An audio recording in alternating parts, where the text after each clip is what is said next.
Computer. All right. Thank you for joining. This is Team 3. Our project is IBM in Japan.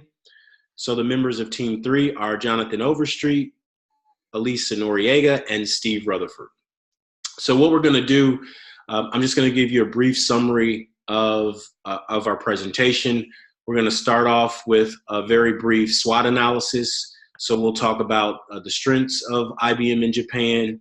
We'll talk about some of their weaknesses. We'll talk about some of the opportunities they have. And we'll also talk about some of their threats or challenges. We'll then transition to their competition. Jonathan will share some information about some of their recent history as far as performance. We'll talk about some of the managerial challenges and decisions that need to be made. Then I will come back and talk about what we think are the top 3 recommendations. And then lastly, we'll turn it over to Elisa to talk about what are the preferred recommendations, the rationale behind those, and what are some of the advantages.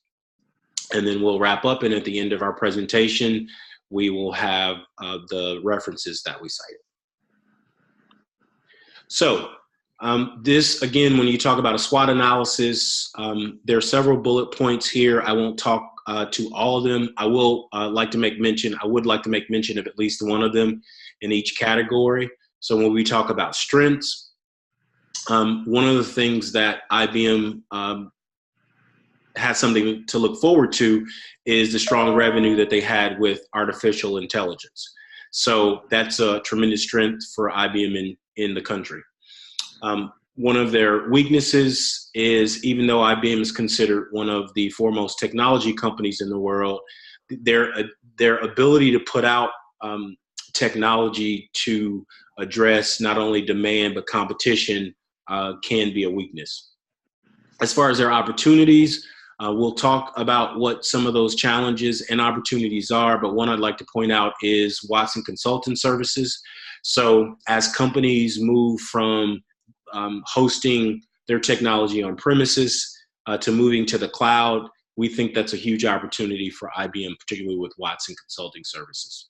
And lastly, when we talk about threats, again, I'll actually point out 2 of these. One is if the government decides to have any intervention that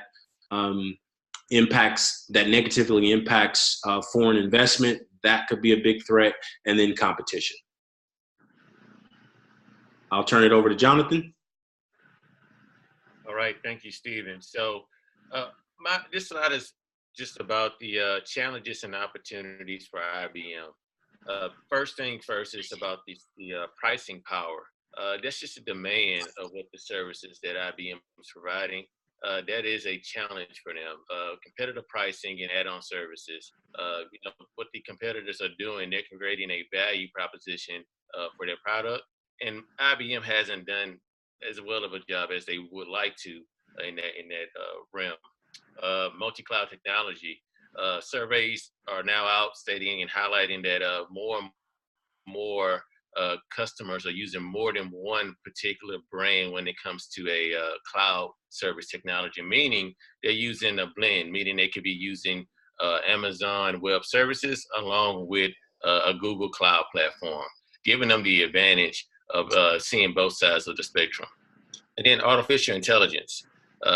Again, this is a huge call out. This is actually where the most revenue is made in gross profit.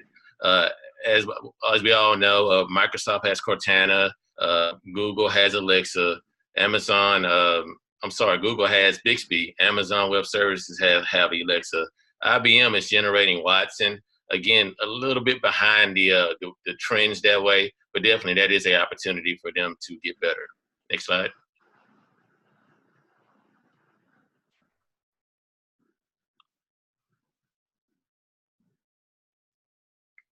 So this slide is actually from fiscal year 2017.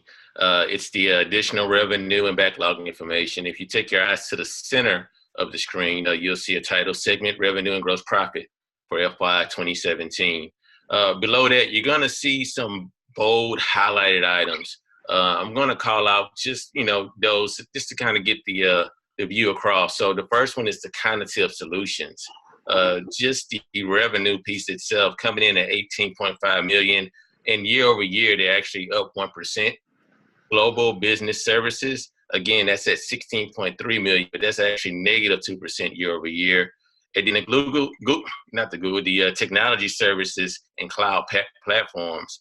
Again, that's one of the ways that IBM can get better. And as you can see, as of 2017 fiscal year, they're down 3%. And then the last but not least, the systems. IBM is actually known for a hardware technology, as you can see. The system hardware is real strong at 9%. But the opportunity is the operating system software at 5% year-over-year loss. And that's a huge gross profit miss, as you can see, coming in at 86.4%. Next slide. The next slides are going to be just about competitors. I have those 4 highlighted right there. And then just a little bit about each competitor there. Amazon Web Services, AWS, is the leader in infrastructure and as a service. Again, that's huge here in the United States, not so much across the globe as of yet. And I'll get to the reason why about 3 bullet points down. Microsoft, they have taken a household brand, Word, Excel, you name it, Outlook, and turned it into a cloud services also. Think about OneDrive and what that does for you and how it makes your life a whole lot easier. Google Cloud Platform, strong revenue, emerging brand, and what they've done also is found a way to get their services out into each customer's hand and get it well known by marketing. And then Alibaba, this particular brand is not new, mostly new to the United States, but it is the leading cloud provider in China. Recently, it has expanded to Japan and in Poland. Next slide. So market share. Worldwide, you can see that the leader across the board is AWS, but worldwide also, you can see that IBM is coming in at number 5. If you take your eyes over to the 4th column, the APAC, that's the Asian Pacific region, you can see that IBM didn't make the list at all. But you also see this strong competitor in Alibaba and what they're doing. So again, the market share across the board for IBM worldwide is there, but then in the region, as far as for Japan, is not even on the charts. So how do we get there? We have to make some tough decisions. The top decisions for IBM is generating revenue as any company, and it's going to be through subscriptions. And how are we going to do this with innovation? Finding ways to be more productive inside of offices, whether it's leisure time or even using Watson. Those items, those tasks right there can definitely generate revenue and get more customers signing up to those subscriptions to grow the business. And what they need to do, they need to also partnership and acquire other businesses like Red Hat. Red Hat actually is a service that has found a way to navigate and gain traction. And by IBM acquiring them, it gives them a leverage that the competitor does not have. And back over to you, Stephen. Thanks, Jonathan. So when we talk about the recommendations, to build off what Jonathan said, the first recommendation is to really focus on artificial intelligence. That space is ever growing. IBM did 17% growth in the last quarter, and that equated to over 11 billion in revenue. So from the artificial intelligence perspective, Watson is an industry leader. And so we think that by them really focusing on that business, because nearly 80% of Japan's businesses have not moved to the cloud, we think that if they focus on that business, there'll be huge opportunity. Again, focusing on software as a service, that will continue to generate revenue and profits for IBM. Many companies are still using on-prem, meaning they host their own servers. They're responsible for the hosting, the maintenance, the upgrades, and so forth. But as companies transition to the cloud and then they want software as a service, they'll be looking for companies like IBM to help make that transition. And then the last recommendation is to really focus on strategic partnerships. So Jonathan talked about acquisitions like Red Hat, but if they look to continue to make additional acquisitions, or to do partnerships where local companies can help them produce more technology. They may get into a revenue share with those companies. And I will now turn it over to Elisa. Thank you, Stephen. So I'm just going to continue talking about recommendations. So my recommendations our recommendations should focus on strengthening the product development with IBM in Japan. They need to have more realistic timelines of developing products. Utilizing social media is a really big deal right now in the world to promote new products and to promote the company brand. Introducing things that are culturally relevant in Japanese and technology advanced.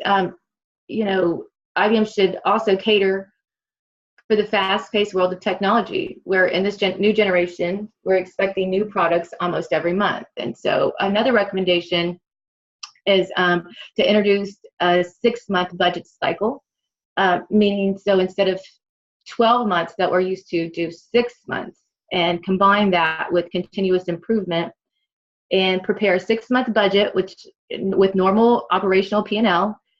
In addition, show projected sales for the 18 months beyond that budget, then prepare a second investment budget with lower P&L results along with it. Show the 18-month follow-on sales, which were enough to justify lower P&L with whatever you're attempting to sell or the product you're attempting to sell.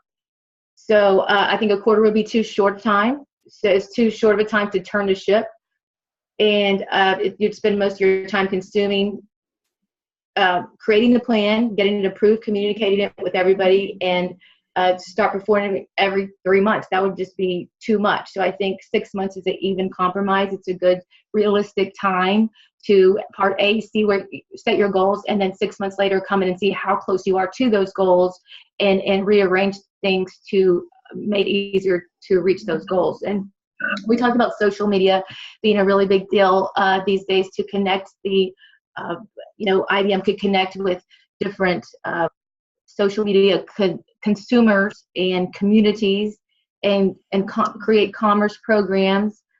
And so really, I think that, my recommendations are pretty simple. The way that I want to get the message across to say the way to make great leaps is to take many small steps consistently every day. So thank you. Awesome. Well, thank you. That wraps up our presentation, and we've got our references cited page at the end, and we hope you've enjoyed the presentation.